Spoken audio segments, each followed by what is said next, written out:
इतना जोरदार है कि उसके बीच में न तो छुआछूत है और न ही कोई जातीय भेदभाव है। ऐसी स्थिति वहां बची नहीं। लेकिन राजस्थान में ऐसे भी इससे आज भी जिक्र चलता है कि सरदार शहर में किसी ने घोड़ी पर नहीं चढ़ने दिया। आज भी बात करते हैं पाली के उस गांव में गया था मैं जहां जितेंद्र मेघवाल का कत्ल हुआ। 250 घर ऐसे थे जो भूमिहीन है।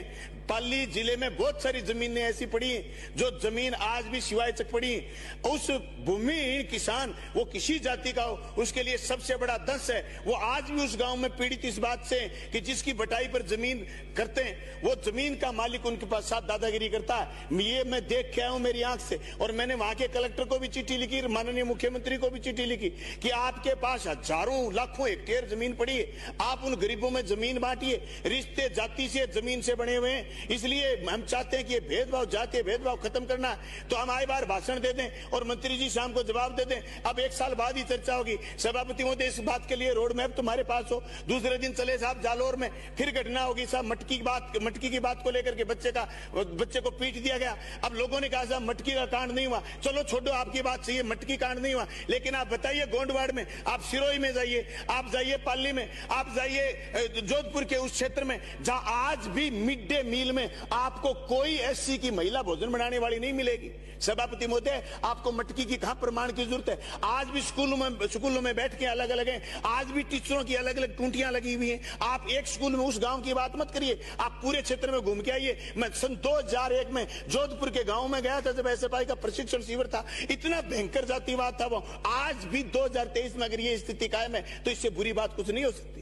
हम आप पालनहार चला लिए, आप अनुप्रति योजना चला लीजिए, लेकिन एक आईपीएस बने हुए दुल्हे को घोड़ी पर चढ़ने के लिए अगर पुलिस का सहारा लेना पड़ेगा, समाज किधर जा रहा है? सभापति महोदय, आप इस बाबा साहब भीमराव अंबेडकर द्वारा बनाए हुए संविधान में आप असमानता खत्म करने की बात कर रहे हैं, आप समाजवादी मॉडल की बात कर रहे हैं, आप लोकतंत्र की बात कर रहे हैं। लेकिन समाज में जिस तरीके से आज भी जातीय वैमनस्य, जातीय भेदभाव, जिस तरीके का सामंतवाद कायम है, ये हमारे मुंह पर कालिक है। चाहे उदयपुर की घटना हो, चाहे भरतपुर की घटना हो। उदयपुर की घटना भी इतनी निंदनीय है कि एक आदमी को कैसे कोई कत्ल कर सकता है और भरतपुर में कैसे कोई लोगों को जिंदा जला सकता है। ये इतनी बड़ी घटना है जो समाज में हजार आपकी उपलब्धियों को 1 सेकंड में नीचे ला करके छोड़ देते हैं। आप दुनिया के पैमाने पर जब काउंट करे जाते हो तो ये करे जाते हो कि आपका समाज घृणित है, आपके समाज में ऊंच नीच है, आपके समाज में भेदभाव है, आपके समाज में महिलाओं के प्रति भेदभाव है, आपके समाज में दलित के प्रति भेदभाव है। ये चीजें हमें पीछे ले जाती हैं। जब हम दुनिया के डेस्क पर आए, हम कहते हैं हम दुनिया के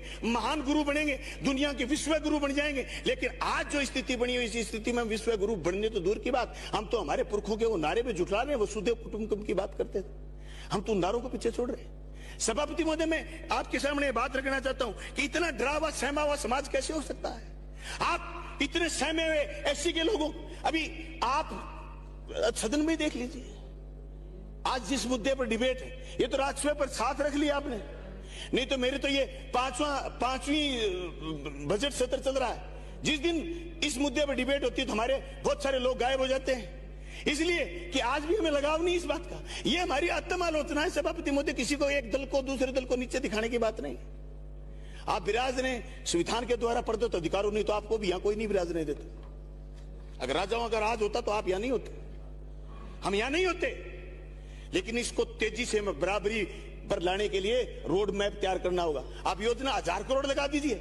आपने आज तक टीएसपी क्षेत्र में काम करा है, इतने रुपए अगर आप नगद दे देते तो वो लोग चांदी के हो जाते। लेकिन कहां है? आज भी दलितों में यह स्थिति है, अनुसूचित जाति में यह स्थिति है। 26-26 किलो की महिलाएं हैं, बच्चे आज भी कुपोषित हैं। सभापति महोदय, आज भी आदिवासी क्षेत्र में, वन क्षेत्र में आज भी बच्चों की मृत्यु दर है, जो मृत्यु दर आप सपोज नहीं कर सकते। अकेले राजस्थान की नहीं, पूरे की पूरे वनवासी क्षेत्र में, पूरे आदिवासी क्षेत्रों में बच्चों की मृत्यु दर है। आज भी मनुष्य कुपोषण का शिकार है। हम कह रहे हैं कि हम निरोगी राजस्थान का सपना ला रखा है, हमने ये कह रखा है कि हम राजस्थान को निरोग कर देंगे। लेकिन निरोग के साथ साथ हम राजस्थान में समानता जब तक नहीं लाएंगे तो सभापति महोदय, मैं मेरी बात दोहराना चाहूंगा, एक गाड़ी में 4 टायर हैं, एक टायर की हवा कम हो जाएगी, गाड़ी खींचने लग जाएगी, और 2 टायरों में हवा कम हो जाएगी, गाड़ी एक्सीडेंट कर देगी, आपके जीवन को खत्म कर देगी। ये स्थिति आज भी समाज में असमानता का भेद है। इस असमानता के भेद को पाटने के काम के लिए आया था आरक्षण, और उस आरक्षण की मुखालफत करते हैं लोग। मैं कहता हूं समाज में अगर बराबरी चाहती है तो आरक्षण को फिर आगे करिए। आप अभी आप देख रहे हैं तो देश में हो क्या रहा है, आईएएस सीधे भर्ती हो रहे हैं सभापति महोदय।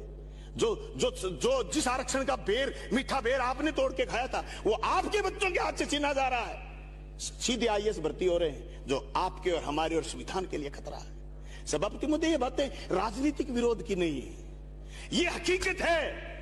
क्या क्या मतलब रह जाएगा? आप सरकारी नौकरी नहीं निकालेंगे, प्राइवेट नौकरियां निकालेंगे, आरक्षण उसमें बचा ही नहीं। अरे अखबारों में बड़े बड़े लेख लिखते हैं, व्हाट्सएप यूनिवर्सिटी पर सारे दिन लोग ये कहते हैं कि देखो आरक्षण वाले लोगों ने क्या कर दिया। सभापति महोदय, जिन आरक्षण के लोगों को भी बराबरी का दर्जा मिला और मौका मिला, उन लोगों ने भी अच्छा करने का प्रयास करा है। इसलिए हम चाहते हैं कि सामाजिक न्याय की बात हो, भेदभाव खत्म हो।